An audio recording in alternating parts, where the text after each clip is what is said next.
From the ancient chasms of a lost world, I awake a great and terrible power! I synchro summon! Now rise, Starlight Red Dragon Archfiend! Alright, what is up YouTube? This is Yugioh, or this is Adrian from Yugioh, giving you guys another deck profile. I'm bringing you guys my Link Ready Red Dragon Archfiend deck, and yeah. So this isn't really much of a budget deck, but it is actually under $50, so you can say it's budget. Basically the most budget you're gonna get is probably from your extra deck. That's about it. And believe it or not, I actually don't use any Link monsters. I mean, like, you can play Dueling Chimera for this deck, but technically you don't need it, and then I'll explain why. Alright guys, so let's get started. Alright. So for monsters, I play 3 red resonators. I play 3 because he's your #1 main monster to get into your Red Dragon Archfiend. And so, like I said, red, it's for Red Dragon Archfiend. So basically what this guy does is when this guy is normal summoned, you can special summon 1 level 4 or lower monster from your hand. And when this card is special summoned, so like special summon from your grave or special summon in any way, you can target 1 face-up monster on the field and you gain life points equal to its attack. So basically it's a really good card. It's a level 2 tuner and it's a fire type, so that's good. This is the one monster you always want to search out, or you want to start off with. Next cards I play is I actually play 3 Synchron Resonators. So what this guy does is when there's a Synchro monster on the field, you can special summon him from your hand, and he's a level 1 tuner. And when he is sent to the graveyard, you can add 1 Resonator from your deck to your hand. So meaning you can add like a red Resonator, like if it's in your graveyard or so. It's really good. It's basically like a recycle card. So you send this, and then you grab a Resonator, accept himself, and then yeah, it's good. Yes, it is a level 1, but it gives you those level 9 Synchro plays. So yeah, like if you have like a level 8, for example, a level 7, and you have another level 1, and you have this guy, you can take out Trishula if you want to. Next cards I play is I play 3 red wargs. This card is really good. So when you normal summon a Resonator, you can special summon this card from your hand. Yes, his attack is going to be halved. It doesn't matter, because what you're going to do is you're immediately going to synchro summon for a level 8. And if you have a Synchron Resonator into your hand, you can special summon the Synchron Resonator and then make a level 9 play. Easy. First turn, make a level 9. It's really good, guys. Next, I play 3 red sprinters. So when this card is normal or special summon while I control no other monsters, you can special summon 1 level 3 or lower fiend type monster from your hand or your graveyard. I can only use that effect once, obviously, but I play 3 of these guys. He's a level 4, and it's really good because most of every monster that's in here is actually fiends except the support cards. So yeah, fiends and fires. And then I play 2 ofs now, so I play 2 primitive butterflies. I know a lot of the people are going to say stupid stuff about this, but if you control no monster, you can special summon this card. So what you do is you want to special summon this guy, then you want to normal summon a red Resonator, and then because you normal summon it, if you have a red warg inside your hand, you special summon the red warg. Basically gives you an extra play. And this guy can increase his level, the insects by 1, so if you're up against an insect deck, you're going to have a problem about that. But when you increase the level of insects, he's an insect himself, so he gets increased by 1, making your red Resonator a level 2 secret summon for an easy level 8. Like I said, this deck is basically like a rush turbo for your Red Dragon Archfiends. And when I say Red Dragon Archfiends, not just the regular Red Dragon Archfiend. There's other ones that I'm going to talk about and show you guys in a bit. Next, I play 2 Perform Mage Trapeze Magicians. If 2 or more monsters are on the field, you can just special summon this card. Yes, it's not a fiend type or it's not anything like that, but that's basically what I use this card for. I use it for his second effect. His second effect is during either player's turn when a card or effect is activated that would inflict damage to you, you can place 1 counter on this, and then you would make the effect damage 0, and when the 3rd counter is on it, his attack and defense become 3,300. It's almost impossible to do a second effect, but it's really good. It's really good against Trickstars though, so this can help you against Trickstars. Now here are my one-ofs. I tried playing more than one of these guys, but I just seem to brick. So I play one Chain Resonator. So when this card is normal summon while I control a synchro monster, I can special on the field. I can special summon one Resonator from my deck. I don't. It's because the only reason why I play one of these guys of one Chain Resonator is because I don't really want to see this as often into my hand, because if I draw my first 5 cards and then I have 3 of these guys, it's called brick, and I'm not going to be able to do much with it. Next, I play one Dark Resonator. Same thing, I don't want to play 3 ofs, but this guy's really good because you just put him face down, your opponent was in, and your opponent attacks it, and then it gets flipped. The first time this card would be destroyed by battle, each turn it is not destroyed, and he's a level 3 tuner, so it's really good. But he's a dark, so not fire, doesn't really matter. Then I play a Mirror Resonator.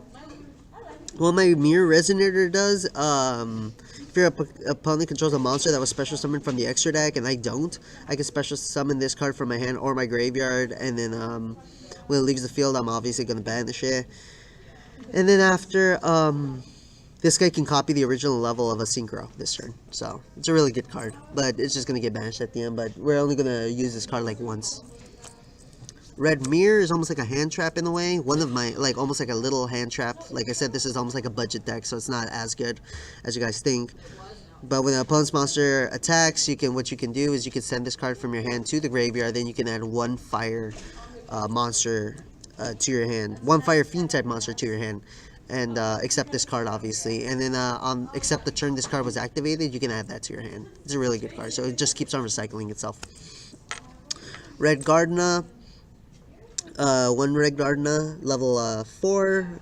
During either player's turn, when your opponent activates a card or an effect while I control a Red Dragon Archfiend monster, you can send this card to your hand to the graveyard this turn, and my monsters cannot be the Red Dragon monsters cannot be destroyed by your opponent's card effects, but they could still be destroyed by battle. Yeah, they can. Yeah. Then I play one Tragodia because of his effect is just really good. You could just change his levels and stuff, and then you could just special summon him during your opponent's turn after you take life points. So, like, let's say they have 3 monsters, they already attack you with the other 2, then they attack you with 1. Hey, Tragodia. Yes, he does gain attack or defense equal to the cards you have in your hand, but it's not like you're going to always use him. He's a really good card, though. So that was my monster setup. So now with the spells, I play 3 Resonator calls. So it's just simple, guys. Add 1 Resonator monster from your deck to your hand. It is not once per turn, so you can bam, bam, bam in 1 turn. Unless your opponent would Ash Blossom you, but I don't think they would want to Ash Blossom unless they know exactly what you're doing. I play 1 Reasoning because, yes, we do play different leveled monsters, but sometimes your opponent calls it off, and then you special summon your monster, and then you haven't even used the normal summon yet, but that's why we play 1 Reasoning, but Reasoning is at 1, so that's good. That's why. We play 1 card Rotator because we have to discard stuff, and we have to change your opponent's battle positions. Yes, you could be going up against like a deck that goes face down like Crawlers, or a deck that can go do a lot of stuff, like if they go off, like they have what's the word? They have high defense below attack, or etc, etc. You could just do that, and then you can just send whatever, and then you can just recycle it. Like if you're going to use Synchro and Resonator, and you just send him, I think you can just add into another Resonator. Back row removal, we only play 1 MST, but this deck isn't really meant. You shouldn't be really afraid of back row, because this deck can just hop over the back. Sometimes it can hop, sometimes it can't. It's basically more burn, if anything. And then we play the 1 Soul Charge because, yes, we're not going to be able to attack, but yes, we'll be able to do a lot of stuff out of that. Now with traps, I play Magical Arm Shield, only to be safe, because of, let's say that you use your whole hand first turn, and then your opponent suddenly Torrential Tributes, or does something, and then you Red Gardener, and the only monster up there is Red Dragon Archfiend. They have 2 monsters, Magical Arm Shield. It's a really good card. You're basically going to make both of their monsters crash, or fight at each other. I play 1 Ceasefire for those face down decks, or for more burn actually. If there's a face down monster on the field, or an effect monster on the field, you flip all monsters face down to face up, and then inflict damage to your opponent for each effect. Also inflict damage to your opponent for each effect monster. So if you have 5, you have 5. That already makes 5k to your opponent. It's really good. I play a Dark Bribe because you never know if your opponent's going to activate Polymerization or Regeki, or you just use it to negate. Yes, you're going to give your opponent a card, but it's really fine. I also was debating if I should play a little bit of a Hand Destruction because I'm going to give him a card, so... But Hand Destruction bricked me too hard, so that's why I only play one Dark Bribe for one negate. Now, I play a Skill Drain. I know it's going to negate my effects too, but technically, when you negate your own monster's effects, still you're going to have beaters. So it's still a good thing. It's going to lock down your opponent, it's going to lock you down, but you're going to have beaters, and we don't know if you're going to have beaters or not. Skill Drain's really a good card, guys. I'll talk about it one day in the video. Starlight Road, because let's say they were to Dark Hole you, Starlight Road, you'll be safe. You basically special summon your Stardust Dragon. Drowning Mirror Force, so if your opponent was to attack you directly only, so like if you're going up against a Ghost Trick or anything like that, so they attack you directly, you return all attack position monsters back into the deck. If they have all 5 monsters from their extra deck somehow on the field, hey, you're just returning back into the deck, you have a full, you're obviously got attacked directly, so I don't think you would have a field. I have a Reject Reborn. So what this card does, for some of you that don't know, when the opponent's monster declares a direct attack, you end the battle phase, and then you can special summon one, what's it called? You can special summon one Synchro and one Tuner from your graveyard, but their effects are negated, but that doesn't matter because then you just ended the battle phase. So on your main phase 1, you could just Synchro summon right there, make a big ass monster.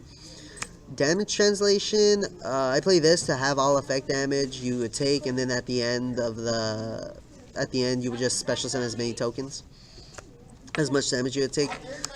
Call the Haunted, because of you want to target one of your Synchro monsters or one of your tuners and take them out and put them on the field. It's really good. I play this because sometimes you don't really have monsters that can go, like they don't want to be face up, and there's a threat, so you just do this. So instead of setting, you face up defense. And then the last card I play on my main deck is actually I play Compulse, because Compulse doesn't target, it just returns one monster on the field. That's why it's broken. Alright. So going into extra decks, I know my extra deck gets judged a lot, but I don't care. So I play one Red Wyvern, because you never know if your opponent's gonna actually have the highest highest attack monster on the field, so you just destroy it. That's good. I play one Psyframe Lord Zeta because of what Zeta's good is you could just keep on doing his effect during you could just banish your opponent's monster that was special summon, and then you just bring it out. Only downfall is if your opponent decides to special summon in defense, there's no way you can grab that. So yeah. Then I play a Crystal Wing Synchro Dragon because you can make that easily. What he does is if he fights a level 5 or higher monster, he can he's gonna gain their attack, and then after he gets destroyed, if a monster effect or card effect would be activated, you could just negate it. That's not card effect, sorry, monster effect. And of course, because we play the Starlight Road, we have to play a Stardust Dragon. It's like, sorry about that. So you play a Stardust Dragon. For the negates, because we never know, like, if we're gonna have something hard to fight. So here we go with the Red Dragon Archfiends. So I play 2 Scarlight Red Dragon Archfiends. I know I should play 3, but I probably will play 3 and take out the Psyframe Lord Zeta. But he's your burn card, so when when this card is special summoned, you can destroy as many special summoned monsters. The attack of less than or equal to this monster. Less than this monster, and your opponent will take 500 damage. So it's a really good burn card. Sometimes this deck I can force it to burn. I'm thinking of playing a Dark Room of Nightmare in this deck. And then I play obviously the Red Dragon Archfiend. You guys know what he does when he attacks the defense position. When he attacks a monster, destroy all defense position monsters. And you always want to attack with all your monsters with this guy, because if not, then all your other monsters would die. And I play obviously a Trishula because you can make a Trishula super easy in this deck. Basically just banish one card each from your opponent's hand, the graveyard, and their field. And then I play the Hot Red Dragon Archfiend Abyss because he is a really good card in my opinion. Yes, he's a little bit hard to take out, but he's not as hard as Tyrant. But what he does is during either player's turn, you can target one face-up card on the field and negate its effect. So basically, if you're going to go in for an attack and your opponent activates a Mirror Force, bam, you just activate that effect, negate, your attack goes in. It's a really good card. Then I play a Hot Red Dragon Archfiend Abyss. Bane. What he does is you can tribute one monster you control. So basically, you can just normal summon and you just tribute that monster, and then you can special summon a Red Dragon Archfiend from your graveyard. So basically, you're gonna have a full board. So basically, that's why I don't play Links in this deck. Then Tyrant Red Dragon Archfiend because he's a nuke. So basically, he can nuke everything except himself. And he requires 2 tuners, and the one monster, my last extra deck monster, is Hot Red Dragon Archfiend King Calamity. Yes, this guy might be a little bit expensive, but when this guy is synchro summoned, you can activate this effect for the rest of this turn. Your opponent can activate any card effects or on the field or from their hand or anything. And when this guy attacks, he attacks a 3K beater. He's 4K. Your opponent's gonna take 1,000, but his also effect is when he destroys a monster, your opponent loses the original attack of that monster as well, like into their life points. And if this monster is destroyed, you can just special summon one level 8 Red Dragon Archfiend monster from your graveyard. But hey, all of these guys are level 8. Alright guys, so that was actually my deck profile for my Red Dragon Archfiend deck. You guys can comment, like, and subscribe and share and support our Patreon on the link below. Most of these cards you can buy them on TCG. But yeah, this deck actually, it sometimes breaks. Sometimes you don't want to do it on your first turn. Sometimes you don't want to go off on your first turn. But sometimes you gotta do what you gotta do. And yeah, alright, but before I actually go, I'm gonna actually do a combo video real quick, and just to show you guys what I can do on my first turn. Alright guys, so I'm gonna do a combo video, so I'm gonna draw the first 5 cards. Let's say we're going first. 1, 2, 3, 4, 5. Okay, that's amazing. F you, Demetrius. So what we're gonna do first turn is actually we're gonna activate Resonator Call. We're gonna add 1 Resonator from our deck to our hand. Let's add Synchron Resonator because it was on the bottom. Fucking shit. Ash me, I dare you, bitch. And then so obviously we're gonna set the Compulse. Obviously we're gonna set that. We're gonna normal summon the Red Resonator effect of Gamma. We're not gonna activate the effect of Red Resonator. Well, actually, we misplayed. My bad. So we're gonna Primitive Butterfly special summon because we control no monsters, and then we're gonna normal summon the Red Resonator, and then from here we're gonna special summon 1 level 4 lower monster from our hand, special summoning Mirror Resonator, synchro summoning for activating Primitive Butterfly effect to increase its level by 1, synchro summoning for a level 8. Taking out, let's go for Red Dragon Archfiend. And then because Synchro Resonator is in our hand, we can special summon him because there's a tuner. Because there's a Synchro. And because we have 2 tuners on the field and 1 Synchro monster level 8, we can Synchro summon for an easy level 10. Giving us Tyrant Red Dragon Archfiend on the first turn. Kaiju. Yeah, and then you get Kaiju if someone plays Stormthrower. Basically, that's a good opening first turn, and because Synchro Resonator got sent, you can add a Red Resonator. It's up to you. It's basically first turn Red Dragon Archfiend, but you just use your entire hand. So basically, if your opponent finds out a way how to get around you, then you're messed up. Alright, guys. Catch you guys later.